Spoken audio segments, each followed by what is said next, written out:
আনন্দ আয়োজনে আপনাদের স্বাগত। আজকে আমি বানাবো নতুন একটা রেসিপি, যার নাম সুজির প্যাটিস। সেটার জন্য যা যা লাগবে আমার 200 গ্রাম সুজি, এখানে 3টি মাঝারি সাইজের আলু যেটা আমি আগে থেকে সেদ্ধ করে স্ম্যাশ করে রেখেছি, আর এখানে কতগুলো গ্রিন ভেজিটেবল। আপনাদের বাড়িতে যদি আরও অনেক ভেজিটেবল থাকে আপনারা সেগুলোও দিতে পারেন, আমার কাছে যা ছিল আমি তাই দিয়েছি। আর এখানে 2 কোয়া আদা নিয়েছি, এটা আমি পরে কিভাবে ব্যবহার করব দেখিয়ে দেবো। আগে আমি এর স্টাফিংটা বানানোর জন্য আমি কড়াইয়ে সর্ষে আর কারি পাতা ফোড়ন দিয়ে দেবো। কারি পাতা ফোড়ন দিয়ে এবার এই সবজিগুলো সব ভেজে নেব।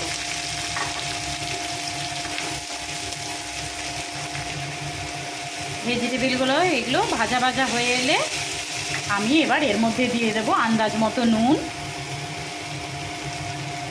আর লঙ্কার গুঁড়ো, আর এখানে আমার একটা সবজি মশলা ছিল, সেই মশলাটা। এর মধ্যে কোনো রকম মশলা দেওয়ার প্রয়োজন পড়ে না, এটা এই সবজিগুলো দিয়ে আলুটা যেটা আমি সেদ্ধ করে রেখেছি সেটা দিয়ে নেড়ে দিলেই এটার একটা আলাদাই টেস্ট চলে আসে। দেখুন এইগুলো যখন এই মশলা দিয়ে নাড়বো, তারপরে এটা একটু ভাজা ভাজা হয়ে যাক। এটা ভাজা ভাজা হয়ে গেলে আমি যে আলুর এটা ছিল স্ম্যাশ করে রেখেছিলাম সেটা আমি এটার মধ্যে দিয়ে নাড়াচাড়া করে নেব।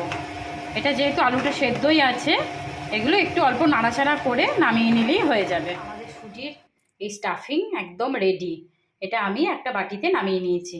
এবার আমি ব্যাটারটা তৈরি করে নিই। দেখুন এরকম একটা মিক্সিং জারে আমি এই সুজিটা ঢেলে দিলাম। এই 200 গ্রাম সুজির জন্য এই রকম কাপের মাপে আমি 2 কাপ জল এর মধ্যে দিয়ে আমি ব্যাটারটা প্রথম তৈরি করে নেব, আর তার মধ্যে দেব সামান্য লবণ। এবার আমি ব্যাটারটা তৈরি করে নিই। আমাদের ব্যাটার রেডি, ব্যাটারটা ঢেলে নিলাম। দেখুন একটু গাঢ় হয়েছে, আমি এর মধ্যে সামান্য জলও দিয়ে নিতে পারি। একটু পাতলা হলে এটা ভালো উঠবেও, এমনি খেতেও খুব ভালো হবে, প্যাটিসটা খুব সুন্দর হবে। দেখবে এটা একদম ইনস্ট্যান্ট বানাতে পারবেন আপনারা, কোনো ভিজিয়ে রাখার কোনো ঝামেলা নেই, একদম সাথে সাথে বানাবেন, সাথে সাথে হয়ে যাবে।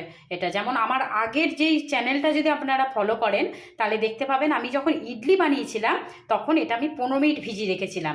এটা আমি যেহেতু প্যাটিস বানাবো, দেখবেন একটু ভেজাতেও হবে না, এটা ইনস্ট্যান্ট একদম হয়ে যাবে। আমি নামিয়ে নিয়েছি এটা, এবার আমি একটা একটা করে ভেজে নেব।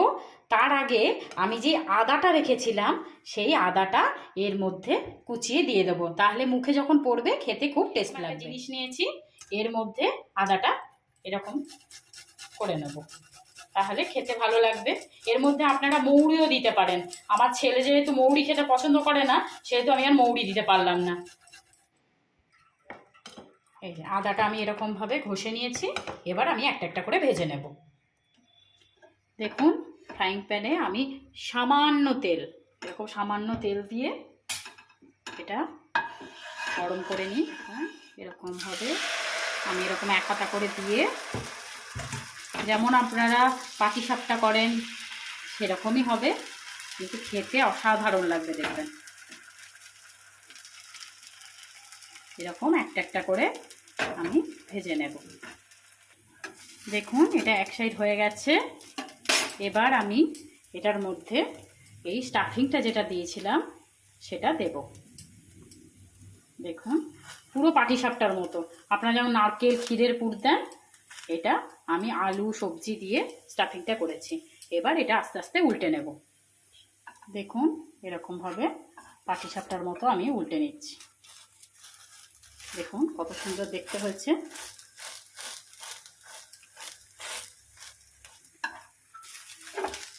দেখুন কত ভালো লাগছে।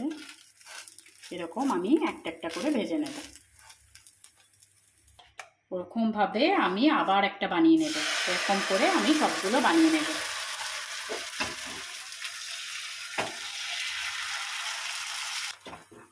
দেখুন এক পিঠ হয়ে যাওয়ার পর আমি এর মধ্যে আলুর এই পুরটা দিয়ে দেব, আর একটা বানিয়ে নেব।